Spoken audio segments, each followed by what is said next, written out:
Welcome to Health Matters. My name is Larry Williams and I'm your host. Today we're going to be visiting with the Asian Community and Cultural Center. We have our special guest with us today, Ms. Sheila Dorsey Vinton. We have also Ha, and we also have Khamisa. And we're going to talk about health issues as they relate to and as we're dealing with at the Asian Community and Cultural Center. I think we'll start off first by introducing Sheila, a good friend of mine. Sheila is the executive director there, and maybe you can tell us a little bit about yourself and how long you have been at the Asian Center. Sure.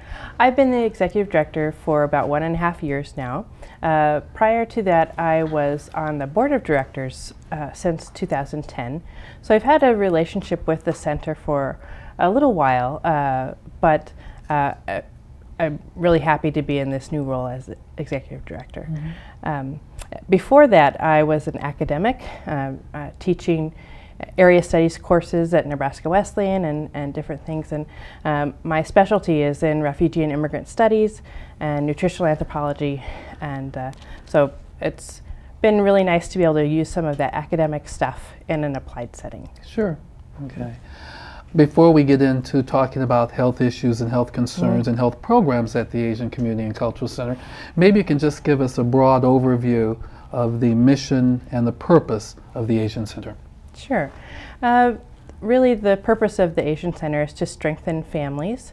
The center was founded in 1992 and became a nonprofit, a 501c3 in 1994. And at that time, just leaders in the community said, we need a center that will support people who are newly arrived and also be a place for people who've been in the community for a long, long time. Mm-hmm. And so that was their vision for the Asian Center, and that's what we still are. Back in 2006, the Asian Center started the Fusion Project, or was part of the Fusion Project. And at that time, we became a refugee resettlement location where we offered support for people from many, many different places besides Asia. And we continue to offer that support for anybody in the community that comes and seeks our services. Mm-hmm. As you look at the people or the clients that you serve or your customers, where are many of your customers and clients from? What countries? Well, primarily we serve people from Vietnam. There are around 14,000 people of Asian descent in Lincoln, Lancaster County. And around 7,000 to 9,000 of them are Vietnamese. And we know that around 80% of the folks in Lancaster County speak English as their second language. So that does highlight a need for the Asian Center. But we also serve people from Burma, primarily Karen and Karenni and Zomi. And we serve people from Sudan. And we recently started a Yazidi senior program and have welcomed the Yazda nonprofit group to come and share our space too. Mm-hmm. So a lot of people see the Asian Center as home. That's home. Yes. Okay. Just generally, again, we're going to talk more specifically about health services that you provide, but maybe you could talk a little bit about some of the programs. I'm sure translation is a big part of what you do, but what else can you share with our audience about what you do? Well, one of our largest programs is the Family Resource Program, and in that program we offer translation and interpretation services for anybody who comes in the door. Our staff speak around 10 languages, and if they need help reading their mail, if they need help interacting with any of the human service agencies around town, we offer that assistance. So we can help people sign up for food stamps, help people sign up for any of the benefits that they are qualified to receive, but also just help in translating documents that they need from their home countries that they need to submit for official purposes. We also have a domestic violence program where we offer support and guidance for women who come to us who have experienced domestic violence in their lives. And Khamisa will talk more about that. and we have many programs at the Asian Center. Youth leadership program. One of our largest programs is our senior program, and then what we're talking about today is the health services program. Sure. Yeah. I think our audience would be interested in how is the Asian Center organized? Do you report to a board of directors, and how many staff members do you have? Sure. We do have a board of directors. Our board president is Ia Hagen, and there are about 9 board members now, and we have about 12 staff members. 4 full-time, no, yeah, 4 full-time, and the rest are part-time. Okay. All righty. Before we move to the other staff members that you brought with you today, is there anything else that you would like to share with our audience about the Asian Center and its programs? Well, I forgot to mention our cultural arts programs. Okay. And that's a big part of what we do also, and it's part of our dual mission is not only to provide services but to share our cultures. And so coming up on September 27th, we have our Harvest Moon Festival to share our cultures, and there'll be dancing and lots of performances, but also a health fair too. So, okay. Yeah. Now, is that a yearly event that usually happens in the month of September? It does, on the mid-autumn lunar calendar. Okay. So. All right. One thing I did forget to ask you before we move on, you know, you mentioned one already. What other cultural events happen sort of yearly as the Asian Center as a sponsor? Sure. Not any particular dates, but just kind of yearly we can count on this happening. Yeah. We have hosted we used to call it the Tet Festival, now we call it the Asian Lunar New Year Festival every year for a number of years now, and so you can count on that in February or March whenever the Lunar New Year hits. And we do a fun run in the summer, and then our Harvest Moon Festival are our biggest ones that we do. Yeah. The last question, then we'll move on to the other guests here. And I've asked this of other cultural center directors. How many people do you roughly serve? I mean, if you look at all of your programs and all of your contacts with the folks that you work with, what's the rough estimate of the number of people that you touch? Well, if we talk unduplicated numbers, we serve around 700 unduplicated numbers, but most of those people come to us several times a week or several times a month, and so that number doesn't necessarily reflect how busy these women are. Okay. But around 700 unduplicated right now. And maybe you can explain to our audience, I understand that lingo, but what do we mean by unduplicated? That's it's a grant lingo that we use. That's right. So that means that if a person comes to the center, we only count them once for like this person might do English classes, they might do citizenship classes, they might take part in health education classes, but we'll only count them that one time, that one person. And so we could talk about service units, or we can talk about unduplicated numbers. Okay. So depends on which grant. Which grant? Okay. Thanks for sharing. Sure. And thank you for making that clarification, because I think sometimes our audience members don't know what we mean by duplicated, unduplicated service units, so forth and so on. Because that's one of the things that we use to demonstrate to our grantors, foundations, and the general public what services and why we're important, what services we provide and why we are needed in the community. Sure. Okay. Well, let's move now to our, what I would say, our health coordinators and health service providers. We have Ha and we have Khamisa. I'm going to start with Ha. Now maybe you can tell us a little bit about yourself and exactly what role you have at the Asian Center when it comes to health-related issues and programs. My name is Ha. I'm working at the Asian Center about for 7 years already.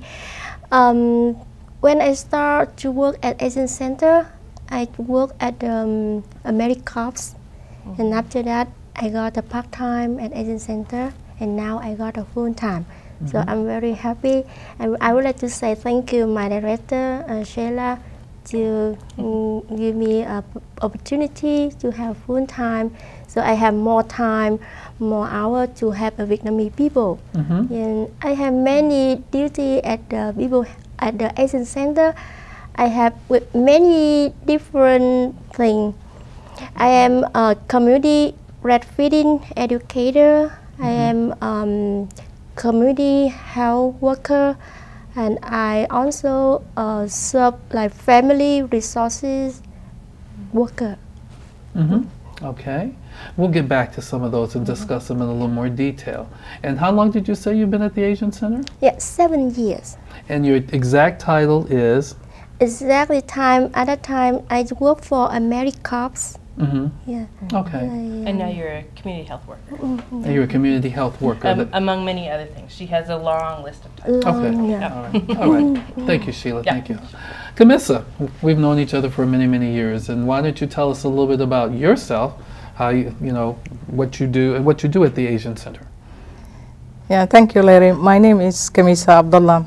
I'm originally from Sudan. I came here 2000, at the end of 2000, with my 7 kids. I always mention that.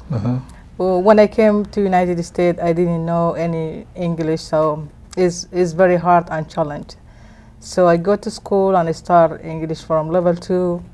2008, I get my associate degree from Human Service in Southeast. 2013, I get my bachelor degree in Psychology and Human Service with St. Mary College. The reason I mentioned that because this is a big challenge when people come here didn't know language. This really will be a big challenge, and we barrier for a lot of stuff. One of them is health issues. That's the reason why I just put myself to work with the community and help them, because I know when they came here, they faced a lot of issues. I work with Asian Center, I think since 2007. When there is fusion program, I work like African community coordinator. And most my job at that time is just helping people find service, or just feel like linking home for them, make life easier for them. And we do also outreach at that time. But by now we have like a more program focusing on some certain issues like health issues. I work in Asian Center as women program manager, and also I work like community health outreach. I work with milk work. We have also domestic violence program. We try to help women who have problems here, support them. And also we have a senior program.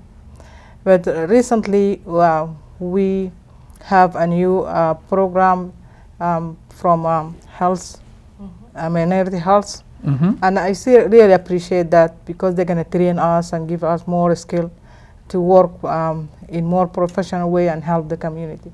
Okay, and I see that you have quite a few duties at the Asian Community Center, but generally, what is your title? What's your title, Khamisa? It's a lot. It's a lot. Okay. It's Women Group Manager. Women's Group Manager with a focus on health and domestic violence concerns. Okay, all righty. Well, I tell you what, we're going to take a little break here, and then we're going to come back and finish our discussion focusing on the health programs at the Asian Center. We'll be right back in a few minutes, and we'll continue this discussion with our special guest today.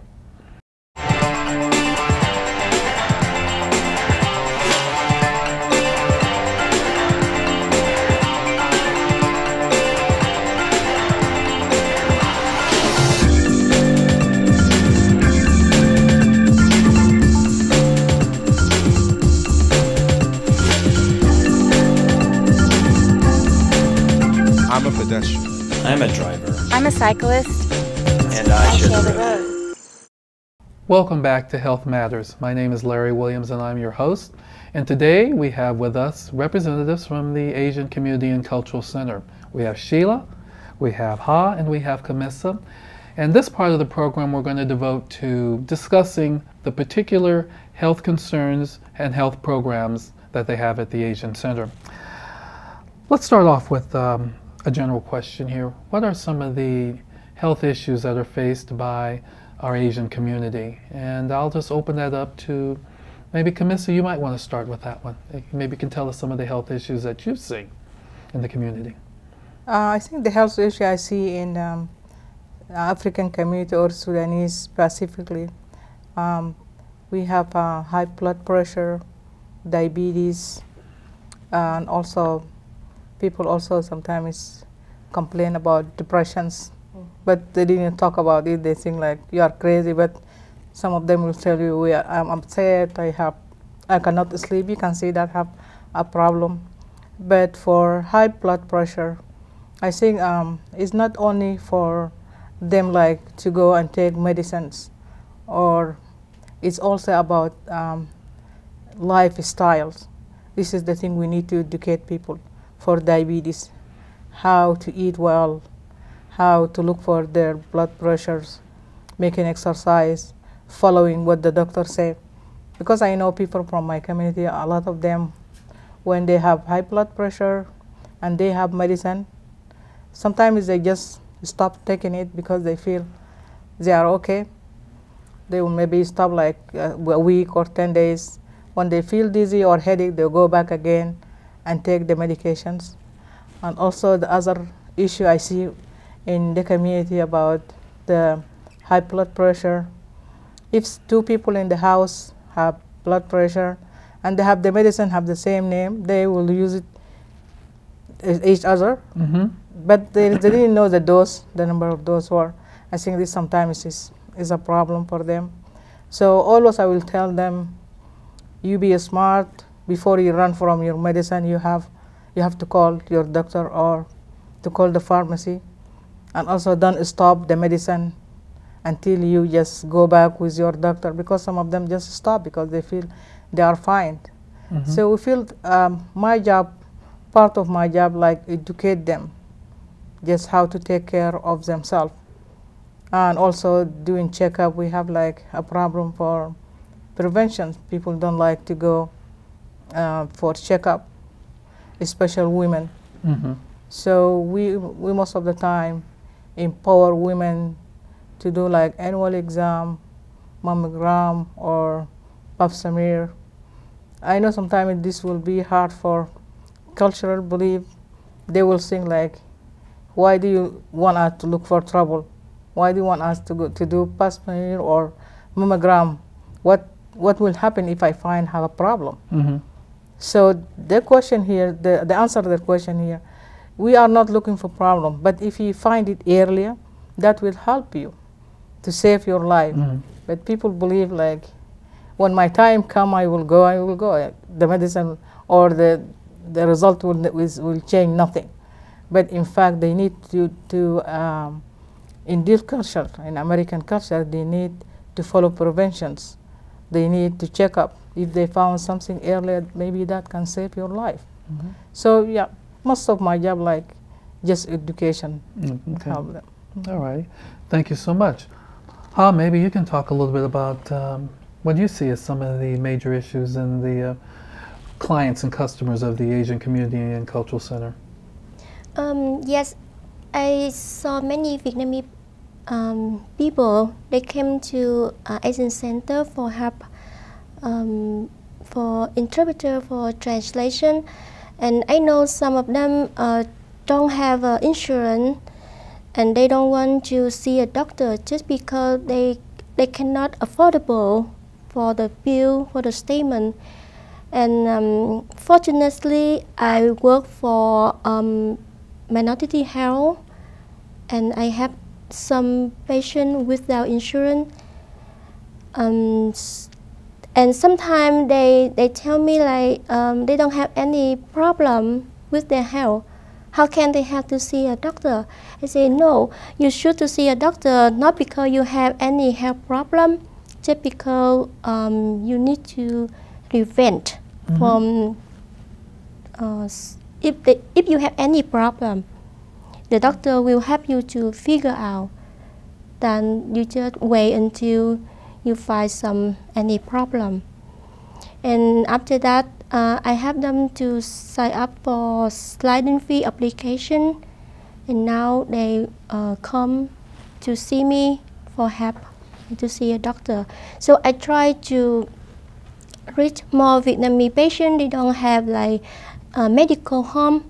I try to reach them to have the family doctor and to see a doctor to check their blood sugar, hypertension, diabetes, and I have one Vietnamese patient.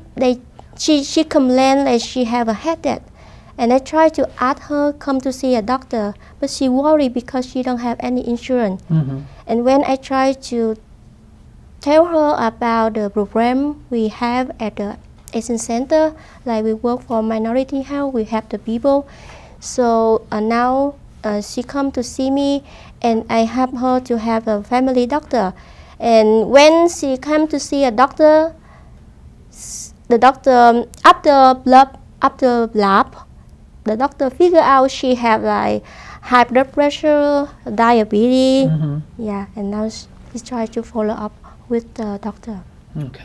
Yeah, and I'm very happy about Sheila, is there anything that you would like to add to that about some of the things that you've seen?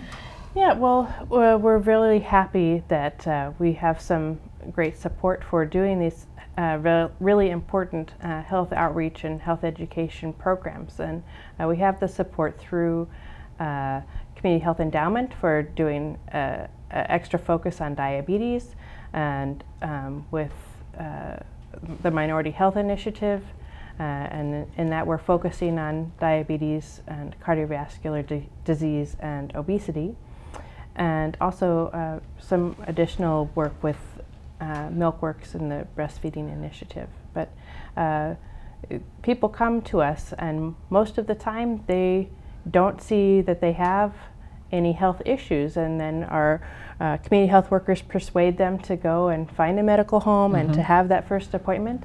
And many times they've discovered that they have diabetes. Many times they discover they have high blood pressure, and they wouldn't have known that if they hadn't come to us. So we feel pretty good about helping people in that way. Okay. Kind of giving us a broad overview of what a typical day is like for both of your outreach workers in the health field. Let's talk specifically about some of the programs that we've talked about, or that I know about.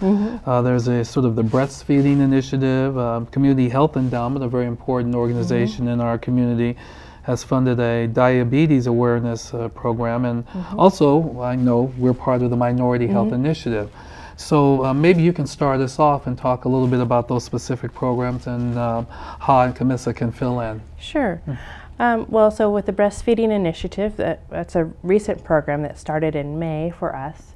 MilkWorks trained 4 of our staff as breastfeeding educators, and so the women go out into the community and help women who are pregnant or who are new mothers with any sort of breastfeeding assistance that they require. And that can be just pointing them to the resources that they might need. And it's been a really successful program, and our women really enjoy helping those new mothers too. Our Community Health Endowment funding and the Diabetes Initiative started, it's called Eat, Play, Live, Type 2 Diabetes in Immigrant and Refugee Communities.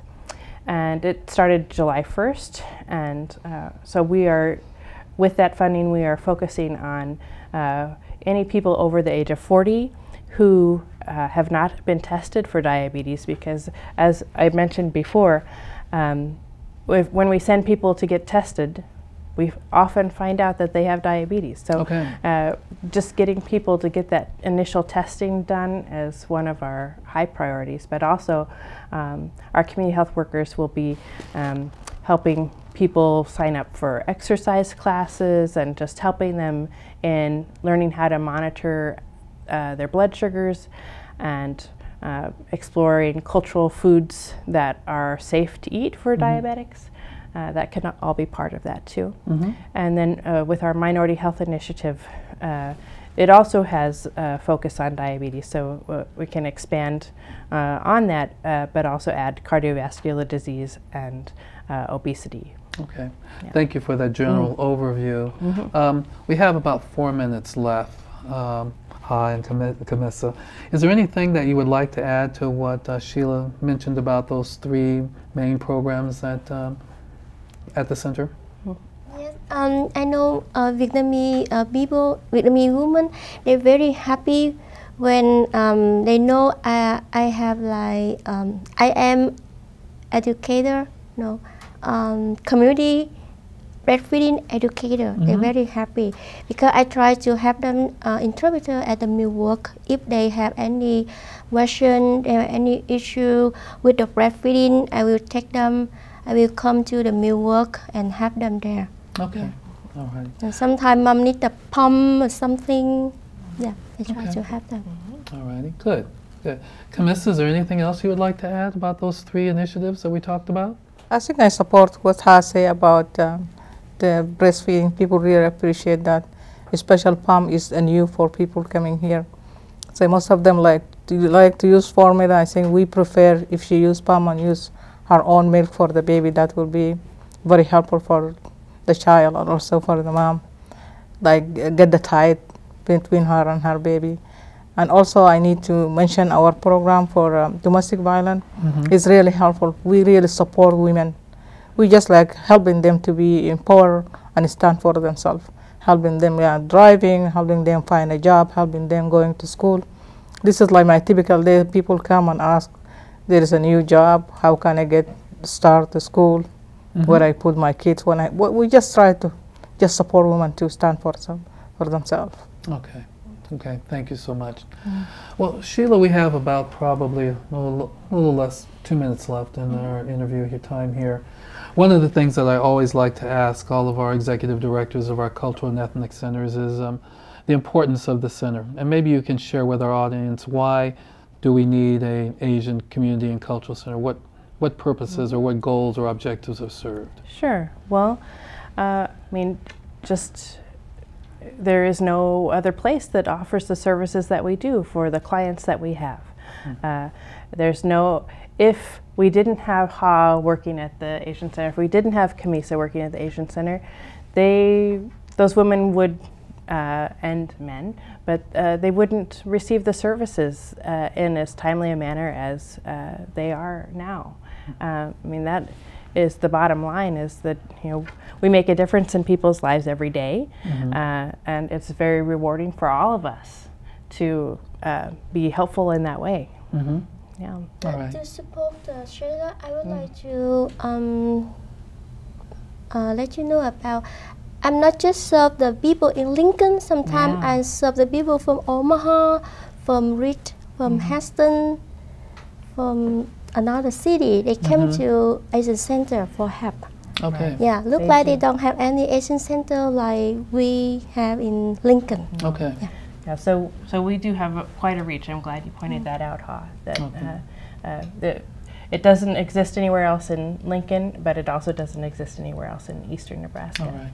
So. Oh, it's good to know. Yeah. Good to know. Yeah. Well, thank you, Sheila. Thank you, Ha. Thank you, Khamisa, for sharing with us what goes on at the Asian Community and Cultural Center, and specifically what you're doing in the area of health disparities for our Asian community and for our Sudanese community and all the clients and customers at the Asian Center. I appreciate you taking time out of your schedule to be with us. Thanks for having us.